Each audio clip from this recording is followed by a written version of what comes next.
മറ്റൊരു പഞ്ചായത്ത് തിരഞ്ഞെടുപ്പോടെ നമുക്ക് മുമ്പിൽ എത്തിയിരിക്കുകയാണല്ലോ. ഈ പഞ്ചായത്ത് തിരഞ്ഞെടുപ്പിൽ നമ്മൾ മലയാണ്മയുടെ ഹൃദയഭൂമികയെ സംരക്ഷിക്കേണ്ടുന്ന, ജനാധിപത്യ തത്വങ്ങളെ സംരക്ഷിക്കേണ്ടുന്ന, നവോത്ഥാന മൂല്യങ്ങളെ കൈപിടിച്ച് നിർത്തേണ്ടുന്ന, നേരെ നിർത്തേണ്ടുന്ന, അതിനെ അട്ടിമറിക്കുന്നവരെ പുറന്തള്ളേണ്ടുന്ന ഒരു തെരഞ്ഞെടുപ്പ് തന്നെയാണ് ഈ നമുക്ക് മുമ്പിൽ ഇനിയും വരാൻ പോകുന്നതും ഇപ്പോൾ സമാഗമമായിരിക്കുന്നതും. അതുകൊണ്ട് നമ്മളുടെ വേദനയിലും നമ്മളുടെ ആരോഗ്യ സംരക്ഷണത്തിലും വാർദ്ധക്യ സഹജമായ ബുദ്ധിമുട്ടുകളിലും ഒക്കെ നമ്മുടെ കൂടെ നിൽക്കുന്ന, ഓടിയെത്തുന്ന ആളുകളെ വേണം നമ്മൾ തിരഞ്ഞെടുക്കാൻ. പൊതുവിൽ തീർച്ചയായും നമ്മൾ ഈ തെരഞ്ഞെടുപ്പിൽ, ഈ പഞ്ചായത്ത് തിരഞ്ഞെടുപ്പിൽ പൗരന്മാർ എന്നുള്ള നിലയിൽ, വോട്ടർ എന്നുള്ള നിലയിൽ, നമ്മൾ ഈ നാടിൻ്റെ മക്കളെന്നുള്ള നിലയിൽ നമുക്കുടെ ഇടയിൽ ആരാണ് ജയിച്ചു വരേണ്ടതെന്ന് ഗൗരവമായി ചിന്തിക്കേണ്ടുന്ന സാഹചര്യവും വോട്ടെടുപ്പും തന്നെ. വരും തലമുറയ്ക്കും ഇവിടെ സ്വസ്ഥമായി ജീവിക്കണമെങ്കിൽ സമൂഹത്തിൻ്റെ വികസനം സാധ്യമാകുന്ന രാഷ്ട്രീയ പാർട്ടികളും ഭരണഘടനാ തത്വങ്ങളെ ഉയർത്തിപ്പിടിക്കുന്ന ശക്തികളുമായിരിക്കണം രാജ്യം ഭരിക്കേണ്ടത്.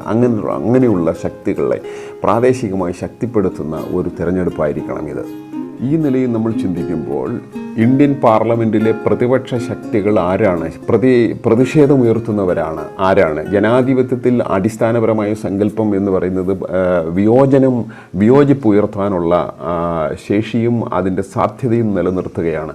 അഭിപ്രായ വ്യത്യാസങ്ങൾ തുറന്നു പറയുവാനും തെറ്റുകൾ കണ്ടാൽ ചൂണ്ടിക്കാണിക്കുവാനും കഴിയുന്ന രാഷ്ട്രീയ ശക്തികൾ ഈ ജനാധിപത്യത്തിനകത്ത് നിലനിൽക്കേണ്ടത് വളരെ അത്യാവശ്യമായ കാര്യം തന്നെയാണ്.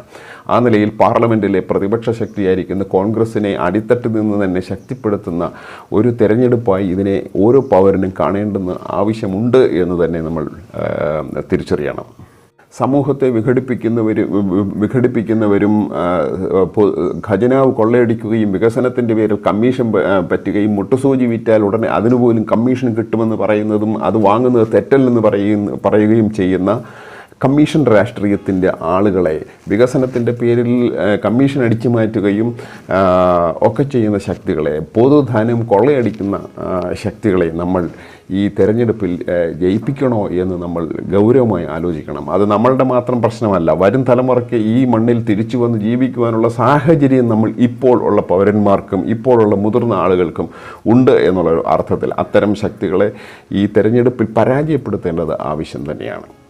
ഓർക്കുക, ജനാധിപത്യത്തിൽ പ്രതിഷേധിക്കുവാനും തെറ്റുകൾ ചൂണ്ടിക്കാണിക്കുവാനുമുള്ള പ്രതിപക്ഷം നിലനിൽക്കേണ്ടത് ഈ ജനാധിപത്യത്തിൻ്റെയും സ്വൈരജീവിതത്തിൻ്റെയും സമൂഹത്തിൻ്റെ ഐക്യത്തിൻ്റെയും പുതുതലമുറയ്ക്ക് ഇവിടെ വന്ന് ജീവിക്കാൻ കഴിയുന്ന അന്തരീക്ഷം സൃഷ്ടിക്കുന്നതിൻ്റെയും അടിസ്ഥാനപരമായ ആവശ്യമാണെന്ന് നമ്മൾ തിരിച്ചറിയണം. ആ നിലയിൽ ഇന്ത്യൻ പാർലമെൻറ്റിലെ ശക്തമായ പ്രതിപക്ഷത്തെ ശക്തിപ്പെടുത്തുവാൻ അടിത്തട്ടിലുള്ള എല്ലാ സങ്കല്പങ്ങളെയും നമ്മൾ കൈപകർന്നു കൊടുക്കുകയും അവരുടെ കരങ്ങൾക്കും ആത്മവിശ്വാസവും അവരുടെ കരങ്ങൾക്ക് ബലവും അവരുടെ മനസ്സിന് ആത്മവിശ്വാസം വരത്തക്ക വിധത്തിൽ പൗരന്മാർ ഇന്ത്യൻ ജനാധിപത്യത്തെ സംരക്ഷിക്കും വിധമുള്ള നിലപാടെടുക്കേണ്ടത് ആവശ്യമാണ്.